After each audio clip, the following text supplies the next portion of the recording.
So if you're counting on the physical evidence before you cheer up, then you have a sort of gap, don't you? Physical friends will say, well, Abraham, if I could be over there, I would feel so much better.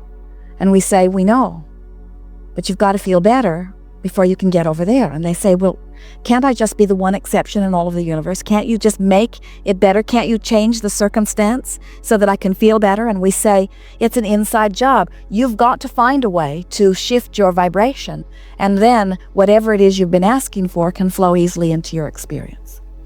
So now, here's the most important part of all of this, and really a sort of leading edge place for many of you. For most of you are not aware of this, and as you hear it and think about it and play with it over the next few days, so many things are going to fall into place for you.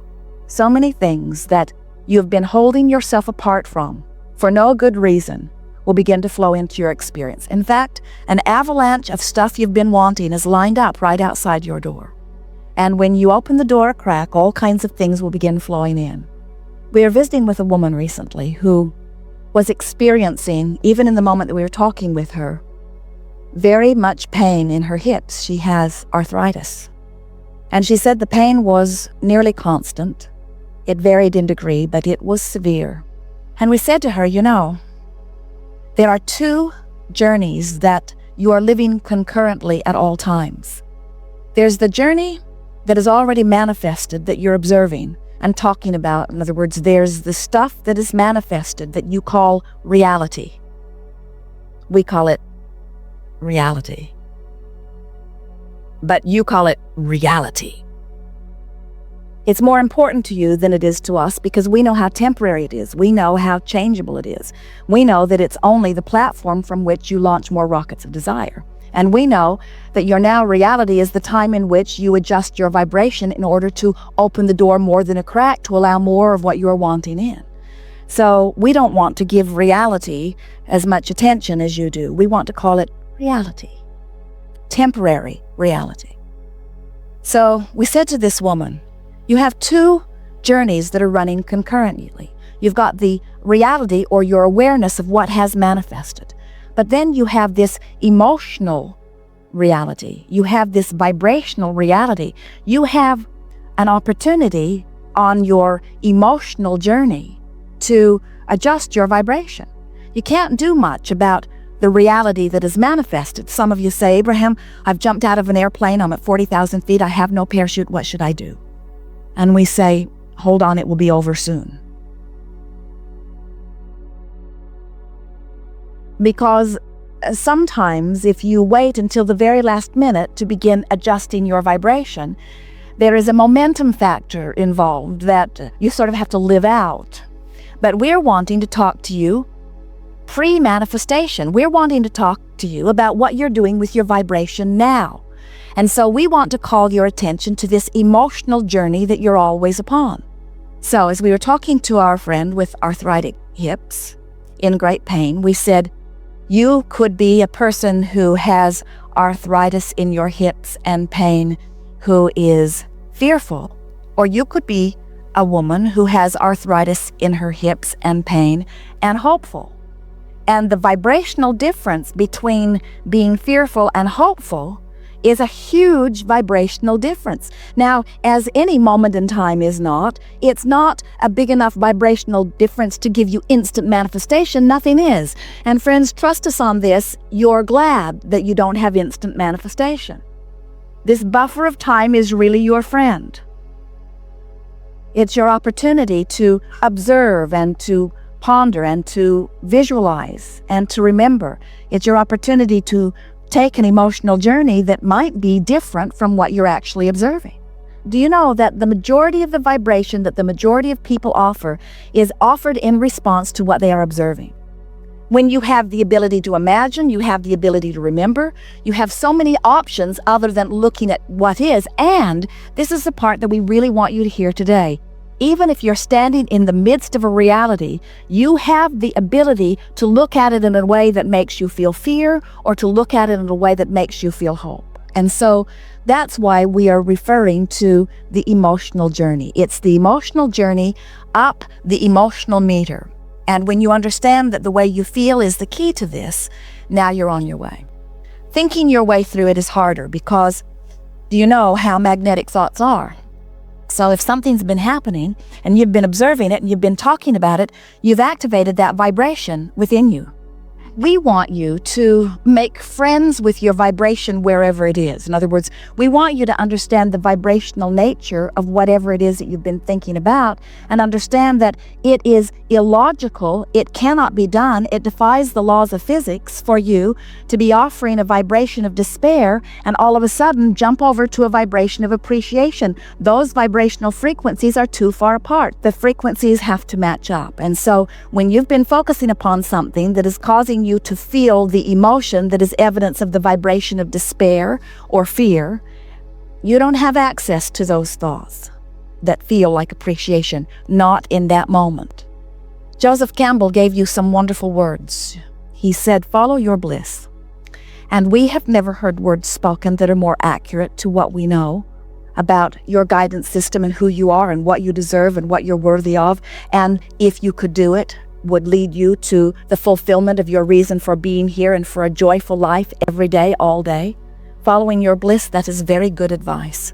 But when you are in despair, you cannot get a whiff of bliss because the vibrational frequencies are too far apart. And when someone suggests that you are wrong not to be reaching and finding bliss or appreciation or love when you are in your place of strong negative emotion, we want you to understand that it's not practical to make that kind of quantum leap jump. But it is practical for you to move from despair to anger. If you decide that nothing is more important than the way you feel, all of this gets very easy because trying to process the thoughts that you are thinking is a bit cumbersome. Because when you are thinking about what you're thinking, you've activated what you're thinking. And when you've activated what you're thinking, then other thoughts like that which you are thinking come into your mind. And now you've got a more activated thought of that which you were thinking. And then you say, I'm not going to think this thought that I'm thinking because I'm thinking that this thought that I'm thinking is not the best thought that I could be thinking, but you're still thinking that thought that you're thinking. Where if you are reaching for a feeling rather than for a thought, it's easier for you to move up the emotional scale.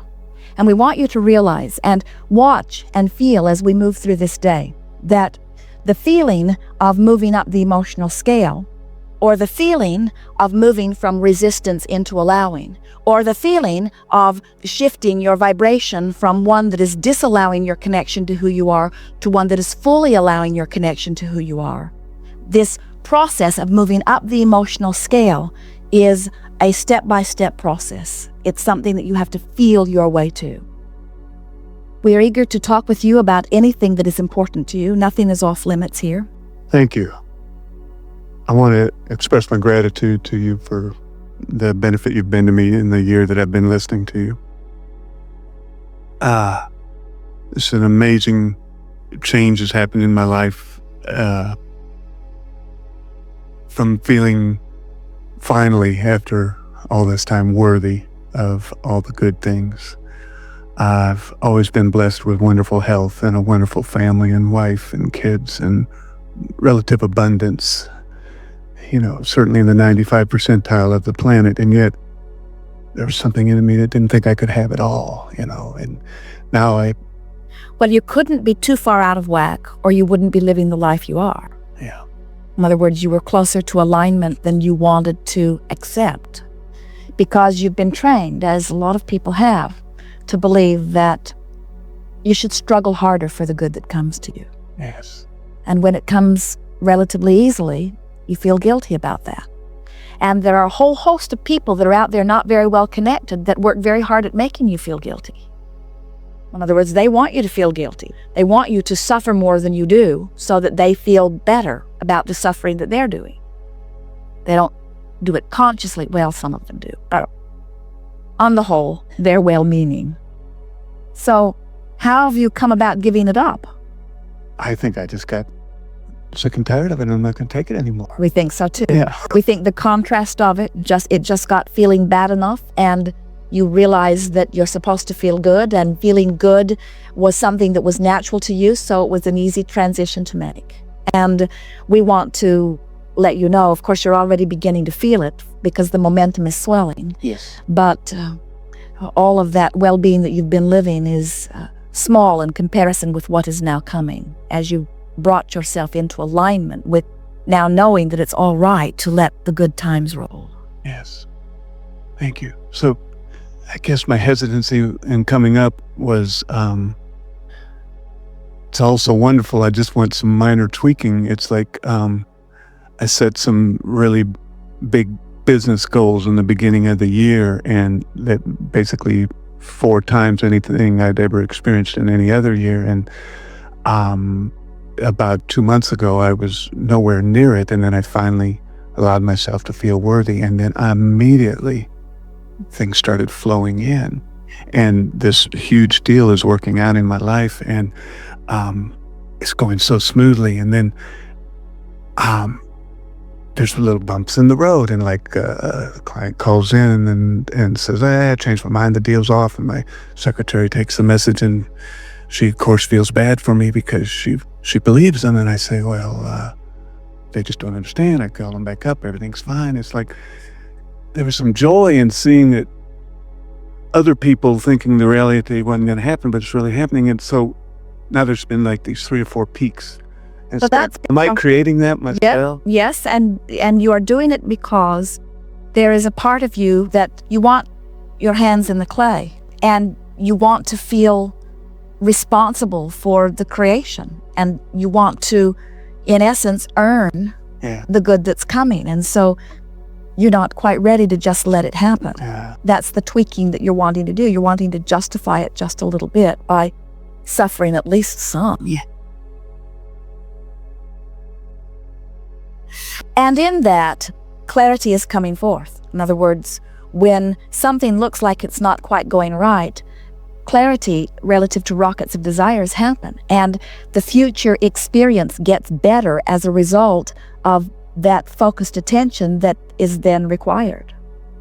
You see, this is ideal creating. When you get to this place where you've set goals that thrill you, but they're not so big that they feel out of reach, and it's still interesting enough that you want to focus upon it, but when something goes wrong, it doesn't knock the wind out of you because you have enough confidence that things are going well. This is the ideal state of creating. And you have honed it into that position. We say you've got your hands on the steering wheel and your foot on the accelerator, and you get to decide where you go and how fast you go.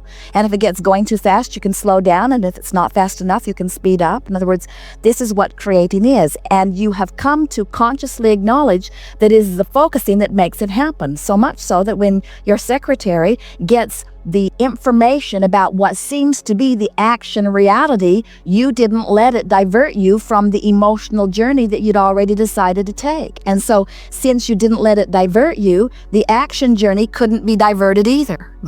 Right. Yes. Thank you. So just keep feeling good, eh? Have I missed anything?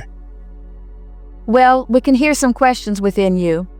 How good can it get? And we say, we have not seen the lid on that.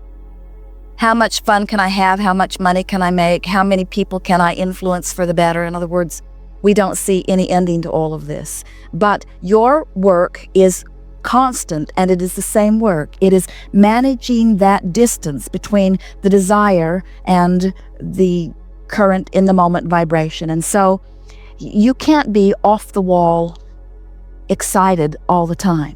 But think about your life vacillating between things that feel like, oh, that's fascinating, or oh, that's exciting, or ooh, doesn't this feel good, or ooh, don't you just love this, or ooh, isn't that surprising, ooh, isn't that interesting. In other words, there's lots of variety in emotions that will keep you perfectly happy up there in that stratosphere of positive creating. And we can feel that you're at the place, and many of you are, where your expectation of well-being is so well in place that you just can't experience anything other than that. And so just relax and continue to savor and enjoy. And we want to amplify the word savor because you're on the brink of so much expansion that the savoring will be an important element in keeping you in balance.